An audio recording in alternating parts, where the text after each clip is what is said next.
I think that the first major revolution must have been the creation of the earth, you know. Whether you look at it from the Big Bang Theory or you look at it from the point of creation, it was a revolutionary thing for it to happen.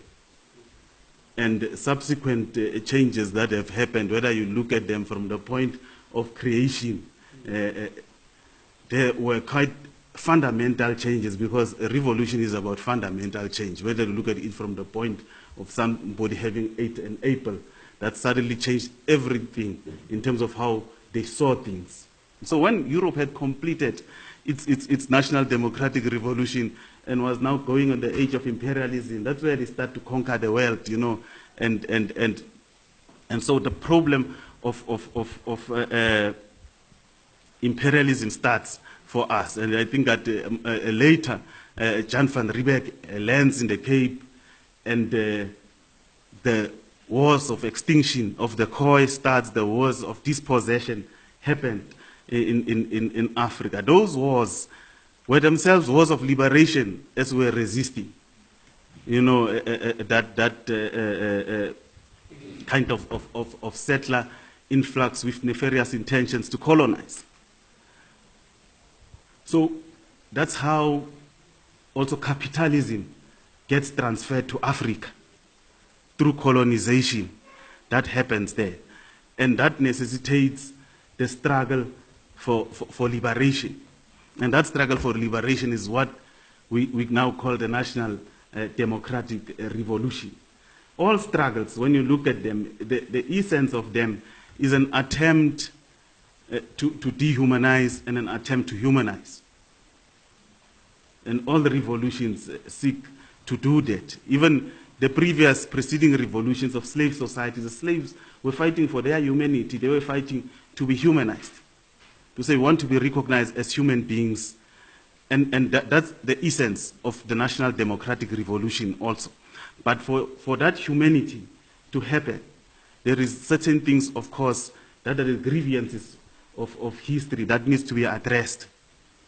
The issue of land dispossession is fundamental to that. The issue of class exploitation is fundamental to that. Now, you have three fundamental contradictions as a result of how the world has evolved. We have gender patriarchy, which happens also to be amongst the oppressed, or not only amongst the oppressors. And then you have national oppression, that people are oppressed. With us, the oppressor also happens to reside within the same political formation, the country within which we reside. With the founding of diamonds and gold, then the white settlers actually needed more labor. And that's where, even when you can go back to history, you will see that the issues of the dispossession of people now, of cattle, of even more in terms of land and so on, intensified very much. And therefore, around the period of 1910 and so on, following what was used to be popularly known as the Anglo-Boer War, and following what is now known as the South African War, you have some kind of agreement or truce happening of how to share the spoils of colonization between Afrikaners and the English. And the union was established. But in that union, the English still had some political predominance because they had actually won the war. But they were able to reach a truce because they said there's so much to take from this land, excluding the original inhabitants of the land. And when I speak of the original inhabitants of the land, I'm including all Africans. There is this question of the Africanness of the Khoi. We're all Africans. It's one of the debates that is quite coming up in the current conjuncture, yet it's not the subject of my input now. But the Union of South Africa gets established. And when you read around that time, that's when even moves begin for the formation of a national movement to say that the settlers are even uniting in order to control us. We need also a unified response. But our response, when you look at it, it was even a more civilized response, even in terms of politically. Because we were saying that let's build a country that is able to include all of us. Every struggle has got three components to it. It is political, it is economic, and it is theoretical. Every struggle needs to have its own theory that defines itself, that sets itself apart from what it seeks to address. After the formation of the ANC, it's a history that is very clear, and it's not a history that I want to go into. It was not really a period of mass struggles. It was an attempt to engage with the settlers, assuming that they were civilized people. That if you send deputations to them and you talk to them in their own language, they would understand. The 1928 Native Republic thesis, which is now commonly called the Black Republic thesis, comes into being, which says that communist parties in the third world, they must work closely together with national liberation movements, because the democratic goals of the national liberation movement are central to what the communist parties need to be doing to alleviate the plight of the working class, but also to get entrenched amongst the working class in order for them to conscientize the working class about the class struggle. That's where essentially the class struggle in South Africa begins to merge with the national question at a conceptual level, because the two are never separate essentially. But at a conceptual level, that's why I said that what is important in any revolution is the political aspect, the economic aspect, and the theoretical aspect of it must be united in how you look at them. When we speak of this question of class struggle and national question and the gender question, some refer to it as stages. I don't see that as stages. I see that as simultaneous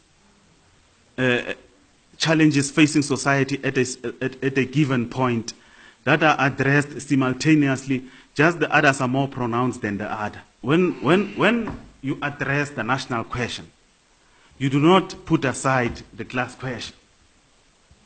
The class question is inherent in the national question, and the national question is inherent in the class question. But once a revolution happens, society changes fundamentally in terms of people's relations with the means of production. But importantly, what shapes those transformations is the development of the productive forces.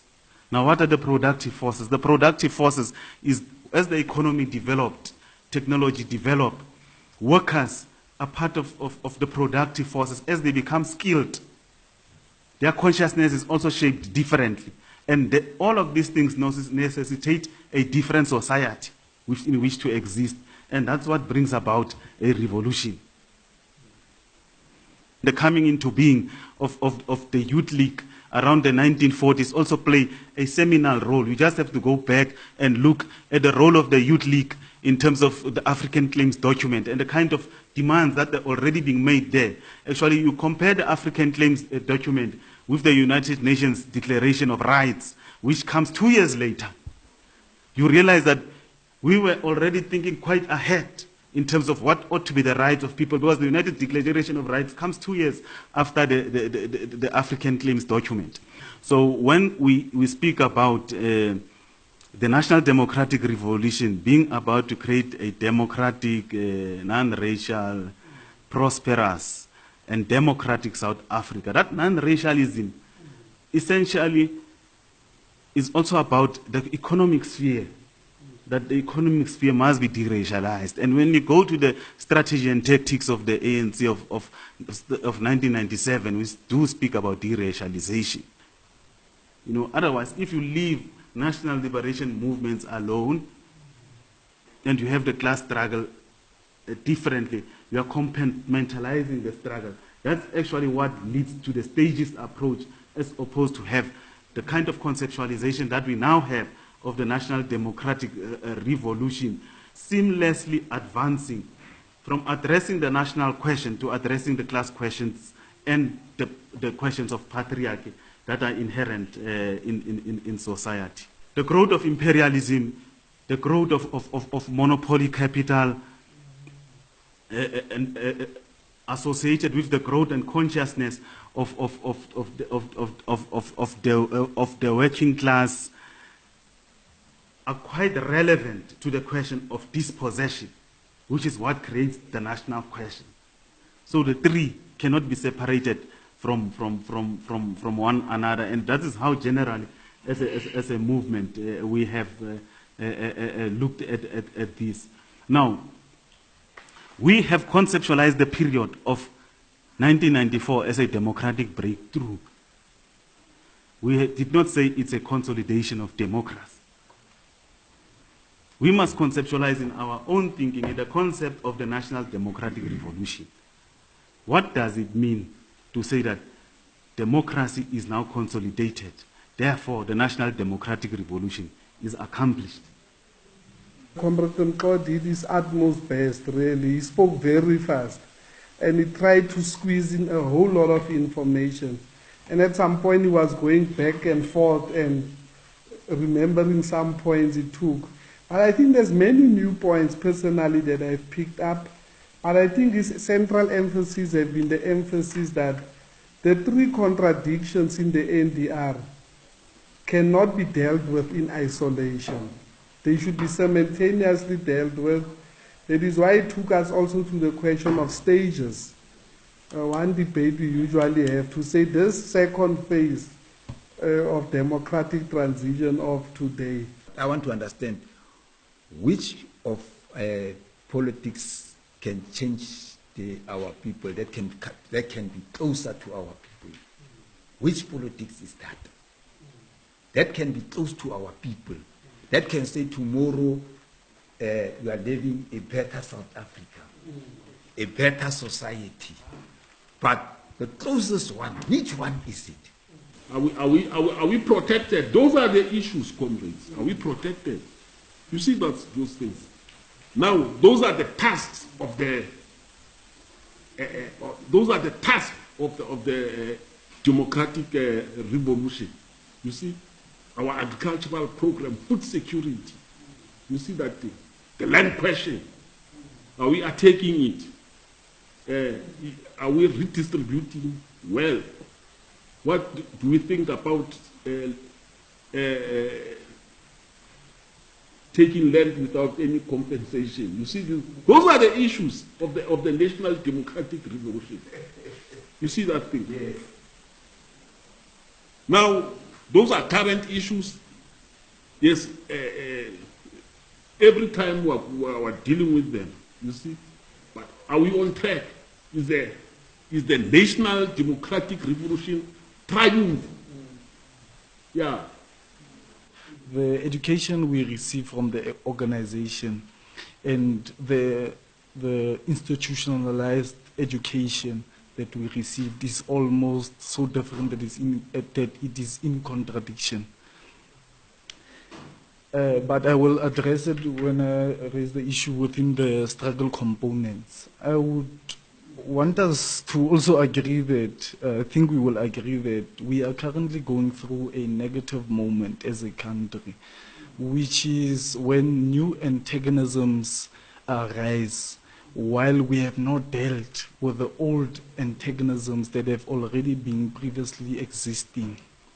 That is where we are right now as a country, and that is why you will find that currently we are characterized as a country as the most unequal society in the world. Even after the democratic breakthrough in 1994, it is said that since 1996, inequality within South Africa has actually risen. It has not gone down, which is something we thought that the democracy would bring down that number. We will be almost more equal, and that is what something that we have fought to achieve. And also, I would like to highlight that the social construction of race, class, and gender within the country has been something that has been constructed under apartheid. We did not change anything within the construction of those three, being race, class, gender. We have continued with it, but we are trying to change it, but we have not gone anywhere with it. I would just like to ask Comrade Mxolisi Mlatha, former Secretary General, SASCO, the following questions. First and foremost, you said that there are no stages of the National Democratic Revolution. And as we would know that there is no common conceptualization of the National Democratic Revolution within the mass democratic movement itself. For an example, the ANC would say that they would conceptualize the National Democratic Revolution as dealing with the national, the gender, and the class contradictions simultaneously, which means the one does not surpass the other. However, as SASCO, we recognize the class contradiction as the primary contradiction which reinforces the national and gender contradictions. Now, based on our analysis of the National Democratic Revolution, we came to the detection that national liberation was primary at a given stage. Hence, Joe Slovo would also say that pure class struggle does not exist. There's nothing like that as pure class struggle. So in the context of South Africa, class struggle had a national content. So, as you also said that we had a democratic breakthrough, we have not consolidated democracy yet, but do we agree that we have achieved political freedom? And by virtue of that political freedom, is that not national liberation and the resolution of the national contradiction, which ushers in now the second more radical phase of the National Democratic Revolution, which is economic freedom, thus making the class contradiction the primary contradiction in this conjuncture? So, do we really say that the Freedom Charter in this juncture remains central to advance the National Democratic Revolution? Or is the Communist Manifesto better placed to advance the National Democratic Revolution to achieve a socialist society, or at best, socialist democracy? The elimination of private property is not necessarily in itself a revolutionary act, you know, because we have had instances of state capitalism, and that's what Stalinism was, you know, where the state owns the property, not the people. And as a result, you have those who are in the state behaving like they are bourgeoisie, without necessarily being the owners of means of production, but be the controllers of the means of production. So that's very important. And I think that one key aspect of the Marxist struggle, which I don't want to go into, is not necessarily to eliminate capital. You know, every society emerges from the womb of the previous society.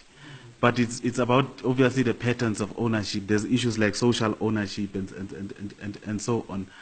But those are not necessarily tasks that are in contradiction to the national democratic revolution, your socialist struggle, if you want to get there.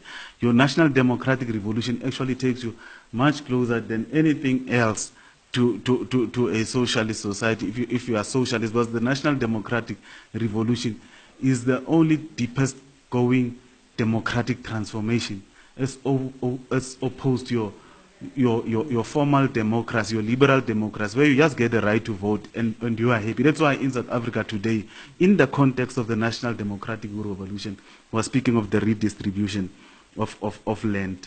You know, you can't stand and declare yourself a vanguard. You end that role.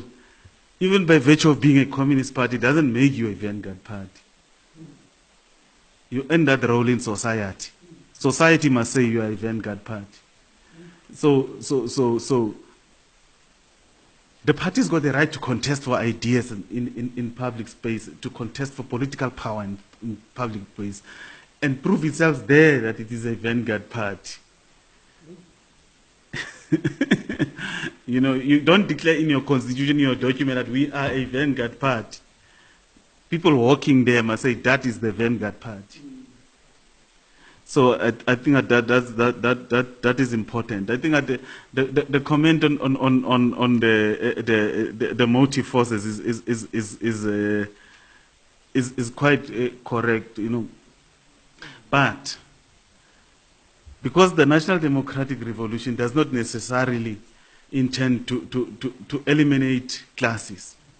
That's why some people think already ahead of how we're going to manage classes in the next context, and they are speaking of social compacting and so on. So class struggle, class struggle and the national struggle, you can't separate them. You know, I spoke about the political struggle, I spoke about the economic struggle, and I spoke about the theoretical question which seeks to conceptualize and brings these two together.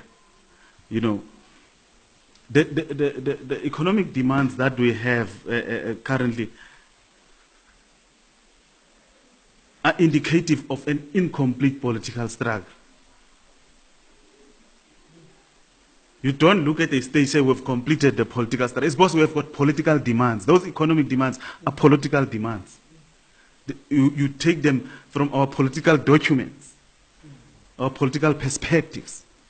So you don't separate the two. So it's a fallacy to say that we've achieved our political demands. That's why we have a challenge of the nature of democracy that we're still in the process of building, was that nature of democracy is aligned to these economic demands that must be met, the land question, the equitable redistribution of the means of production. Within a capitalist formation that we live in, you must then define what would be equitable. Was it that it will not necessarily eliminate class contradiction, but you will have issues like a living wage, to say that at least if everyone earns 10,000, then it's enough to give you a good life. It's equitable in the context of the society that we live in. As an example, free education, it creates equitable opportunity. So those are economic demands, but they can happen within democracy. You look at your Scandinavian countries, those things are happening. I mean, there are countries where the kind of social security net that people have, you have referred to SARS, is so advanced, far than where we are. When people in the continent look at us, they say we're in heaven. Because we're the only country that's paying grants that I know on the African continent, that's paying pensions to old people on the African continent. But we haven't reached yet where we're supposed to go, because those do not necessarily giving you a living. You speak of a living wage, you must still speak of a living grant. That gives you an amount with which you can live in a way that says you have been humanized, because democracy is about humanizing society.